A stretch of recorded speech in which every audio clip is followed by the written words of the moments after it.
Da quando abbiamo potuto iniziare a lavorare con Apple Vision Pro abbiamo subito capito che la parte relativa ai video immersivi era sicuramente una delle killer app del visore. La qualità, l'immersività e le sensazioni che questa tecnologia, questo nuovo formato di video davano agli utenti era davvero pazzesca.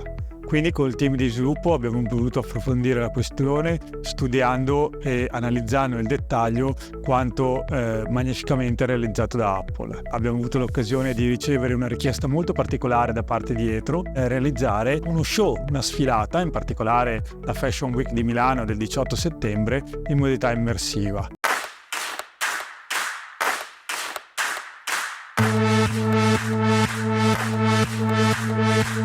Bene, abbiamo subito pensato, portiamo le nostre camere, il nostro set, registriamo e a quel punto poi produciamo con la classica post-produzione il video e lo pubblichiamo. Etro ci ha chiesto una cosa completamente nuova, ovvero lo streaming di una sfilata in modalità immersiva. Abbiamo voluto fin dall'inizio accettare la sfida. Abbiamo ritenuto che fosse un'occasione unica da non perdere. Insieme a tutto il team, dai videomaker agli sviluppatori, ai designer, abbiamo subito iniziato a pensare a come poter realizzare questa esperienza. Abbiamo fatto decine e decine di test per cercare di offrire la migliore soluzione possibile.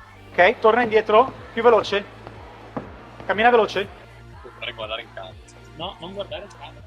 E alla fine direi che ci siamo riusciti. Il 18 settembre alle ore 20:30 c'è stata la sfilata di Etro. Noi avevamo un team con le camere presente direttamente alla sfilata che hanno ripreso in modalità immersiva, un team dedicato a Etro presso una location, la showroom di Milano, con un evento dedicato ai VIP, ai giornalisti, influencer, e un altro team da remoto presso la sede di Media Network che monitorava il tutto, eseguiva encoding, verificava l'audio. Il risultato è stato sicuramente straordinario, un successo per Etro che ha dato un'esperienza sicuramente unica a tutti gli appassionati del mondo della moda, una visione completamente nuova che sarà secondo noi solo l'inizio per MMN, che ha vinto una sfida che per molti poteva essere ritenuta impossibile, invece ce l'abbiamo fatta grazie al supporto di tutta la squadra dello sviluppo e dei nostri videomaker. E infine penso anche per Apple, perché